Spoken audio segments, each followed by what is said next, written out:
नमस्कार, आप देख रहे हैं खबर 100 में हूं आपके साथ राहुल मौर्य। आइए रुख करते हैं इस वक्त की बड़ी खबरों पर, लेकिन उससे पहले एक नजर हेडलाइंस की ओर।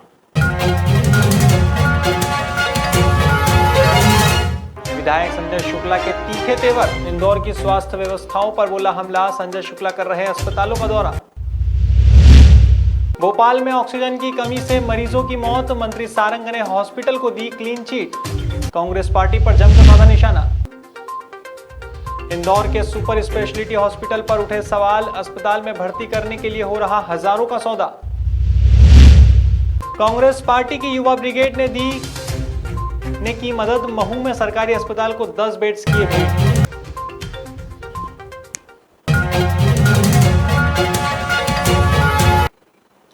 इंदौर में कांग्रेस विधायक संजय शुक्ला लगातार शहर के कई अस्पतालों का दौरा कर रहे हैं। इसी कड़ी में मंगलवार को संजय शुक्ला एमवाय और चाचा नेहरू अस्पताल पहुंचे। उन्होंने बताया कि एमवाय की चौथी और 5वीं मंजिल पर कई सारे बेड्स खाली हैं। साथ ही चाचा नेहरू अस्पताल भी पूरी तरह से खाली पड़ा हुआ है। यहां पर सभी सुविधाएं भी हैं, जिसके चलते इन सरकारी अस्पतालों में कोरोना मरीजों का इलाज शुरू किया जाना चाहिए। वहीं इस दौरान राधा स्वामी में बन रहे कोविड-19 सेंटर पर भी संजय शुक्ला ने सवाल खड़े किए हैं।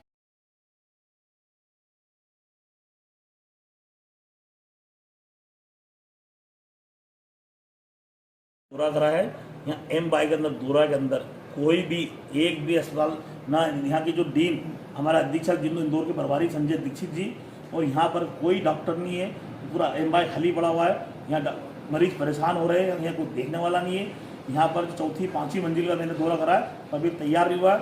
मैं हमेशा निवेदन कर रहा हूँ कि कल सेवा कुंज अस्पताल में गया था, तो कल हमारे प्रशासन महोदय ने कल उस पर कार्रवाई कर दी, और घोर निंदा करता हूँ। और जो ये राधा स्वामी संसद में जो बनाया जा रहा है वो सिर्फ मात्र एक ढोंग है। वहाँ से लोगों की लाशें निकलेंगी, क्योंकि वहाँ पर कोई व्यवस्था नहीं है, सिर्फ बेड के अलावा और वहाँ कोई व्यवस्था नहीं है। सेवा कुंज अस्पताल के अंदर नर्सिंग स्टाफ, डॉक्टर और ऑक्सीजन की लाइनें बिछी हुई है। ये वहाँ सेवा आश्रम में ऑक्सीजन की लाइन भी नहीं है। मेरे नर्सिंग कॉलेज में लाइन बिछी हुई है। मेरा समाज का राज मोहल्ले में जहाँ स्वतंत्र गुप्ता जी कल गए वो भी तैयार है, परंतु 500 बेड की तैयारी मैं करने को तैयार हूँ, उसके बावजूद को तैयार नहीं। आज देखिए मैं एमवाई के अंदर बैठा हूँ, 10 बज चुका है, यहाँ एक भी डॉक्टर नहीं, अधीक्षक नहीं, कोई बात करने वाला नहीं है। आप चाहे तो आप मीडिया वाले देखिए, पूरा खाली पड़ा हुआ है, यहाँ पे कोई देखने वाला तैयार नहीं है। ये आम जनता को मरने के लिए छोड़ दिया गया। इसके अलावा सिर्फ वाई कुछ नहीं कर रहे। इंदौर के विगत दिन भोपाल के पीपल्स हॉस्पिटल में ऑक्सीजन की कमी से कई लोगों की मौत हो गई थी। अब इस मामले में प्रदेश के चिकित्सा शिक्षा मंत्री विश्वास सारंग ने हॉस्पिटल को क्लीन चिट दे दी है। विश्वास सारंग ने कहा कि हॉस्पिटल मैनेजमेंट ने इस मामले पर खुद ही अपना स्पष्टीकरण दे दिया है। मैनेजमेंट की माने तो ऑक्सीजन की कमी से किसी भी मरीज की मौत नहीं हुई है, लेकिन फिर भी इसकी जांच करा रहे हैं। वहीं उन्होंने कांग्रेस पार्टी को भी आड़े हाथों लेते हुए कहा कि पहले जो लोग वैक्सीन का विरोध कर रहे थे, अब वह श्रेय लेने के लिए बयान दे रहे हैं। हॉस्पिटल प्रशासन ने अपनी बात कही है और पीपल्स हॉस्पिटल प्रशासन की ओर से किसी भी तरह की मृत्यु ऑक्सीजन की कमी से नहीं हुई, ये स्वयं प्रशासन ने कहा है, क्योंकि वो एक मेडिकल यूनिवर्सिटी है, प्राइवेट मेडिकल यूनिवर्सिटी है, प्राइवेट मेडिकल कॉलेज है, और उन्होंने स्वयं ने इसका स्पष्टीकरण दिया है। उसके बाद भी हमने ये कहा है कि इसकी पूरी जांच हो, क्या तथ्य है वो सामने आए। कांग्रेस तो अभी तक तो वैक्सीन का ही विरोध करती थी। राहुल गांधी हो या दिग्विजय सिंह हो, चिदम्बरम हो या अखिलेश यादव हो, अभी तक तो वैक्सीन को लेकर तरह तरह की बातें करते थे। कांग्रेस और राहुल गांधी तो उस पाप के भागीदार हैं जिसके कारण पहले फेज में वैक्सीनेशन को लेकर और वैक्सीन को इंदौर में ऑक्सीजन और जीवन रक्षक रेमडेसिविर इंजेक्शन की किल्लत मरीज के परिजनों को परेशान कर रही है। इन सभी के बीच अब सरकारी अस्पतालों में पैसे लेकर बेड्स देने का मामला सामने आ रहा है। बता दें, इस वक्त इंदौर के सुपर स्पेशलिटी हॉस्पिटल में पैसे लेकर मरीज को भर्ती कराए जाने का एक ऑडियो सोशल मीडिया पर जमकर वायरल हो रहा है।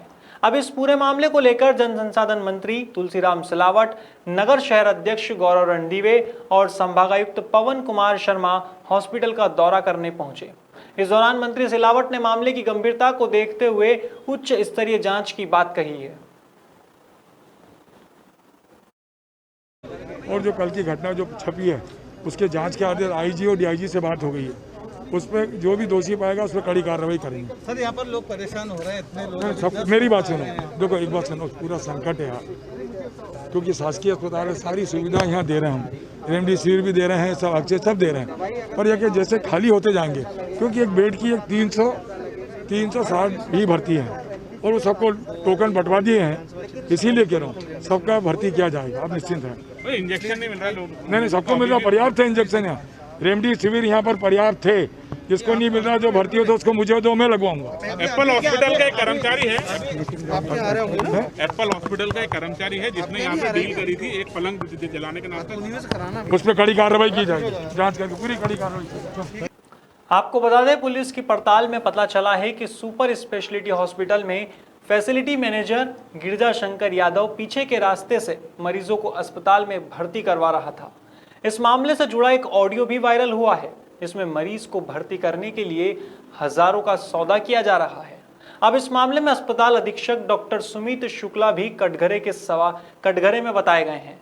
सुनिए इस मामले को लेकर प्रशासनिक अधिकारी और जनप्रतिनिधियों का क्या कहना है। कार्रवाई होगी और खत्म हो जाएगा। देखिए, जो कल एक ऑडियो आया था, उस ऑडियो में एक कर्मचारी जो इस जगह का नहीं है वो कह रहा है कि मैं वहाँ पे दाखिल फैसिलिटेट करूँगा। जैसे ही वो ऑडियो हुआ, पुलिस को जांच के लिए उसे दे दिया है, पुलिस उस पर कार्रवाई कर रही है, जो भी दोषी होगा उस पर कठोरतम कार्रवाई की जाएगी। और यहाँ पे एक टोकन व्यवस्था भी की गई है कि जो पेशेंट आता है उसको फर्स्ट कम फर्स्ट सर्व कर सकें।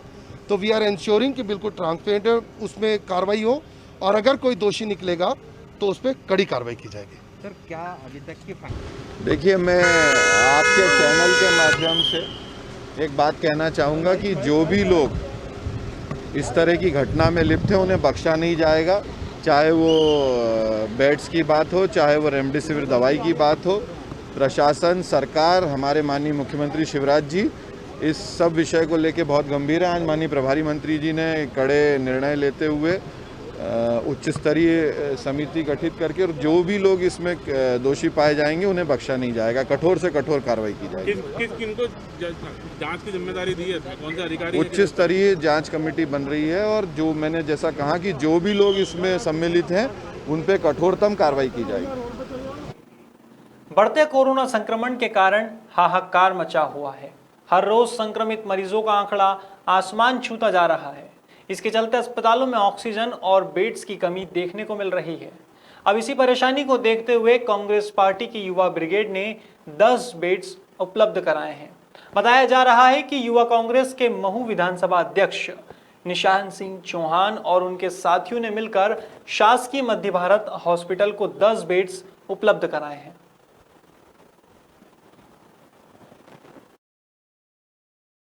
16 तारीख को मेरा एक पत्रकार से बातचीत हुई थी। उसमें मैंने उनसे पूछा था कि ये यहाँ पर हॉस्पिटल में किस चीज़ की कमी है, या हम ऐसी कौन सी चीज़ दे सकते हैं जिससे प्रशासन को या हॉस्पिटल को काम आ सके। उस बीच हमसे बात होने के कारण हमने बेड का उन्होंने उल्लेख किया था, और हमने आज 10 बेड उन्हें हॉस्पिटल को दिए हैं, और आगे भी उनसे पूछा है कि अन्य कोई सहयोग लगे तो युवा कांग्रेस पूरी तन मन धन से।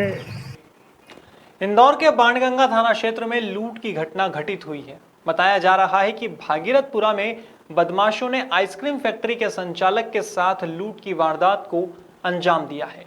यहां 2 बदमाशों ने हथियारों के दम पर 2 लाख से भरा बैग लूटा और फरार हो गए। फैक्ट्री के मैनेजर रोशन खटवानी के अनुसार दोनों आरोपी फैक्ट्री के जानकार हैं और सीसीटीवी कैमरे में भी कैद हुए हैं। फिलहाल पुलिस ने भी मामला संज्ञान में लेते हुए कार्यवाही शुरू की है।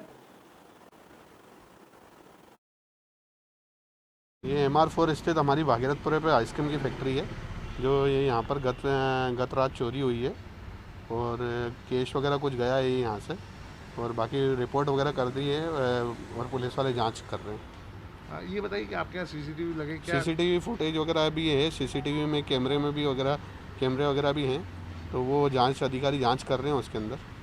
कितनी नगद राशि गई होगी? नगद राशि लगभग वो जिनके साथ में जो घटना हुई है वो अभी है नहीं, तो जो सही जानकारी है तो वही दे पाएंगे। सीसीटीवी फुटेज में देखने में क्या सामने आया, क्या चोर नजर आ रहे हैं सीसीटीवी फुटेज में आपको? नहीं, अभी तो वैसे नहीं आए हैं, लेकिन वो उनकी जांच अधिकारी अपने हिसाब से जांच कर रहे हैं। क्या कोई जानकार व्यक्ति होगा, फैक्ट्री को जानता होगा? हाँ, ये तो है, ये तो कोई ना कोई जानकार व्यक्ति है जिसके द्वारा ये सब चीज़ें घटना घटित की गई है। फिलहाल खबरों में इतना ही। देश और दुनिया की तमाम खबरों के लिए देखते रहिए खबर 100, जनता की बुलंद आवाज।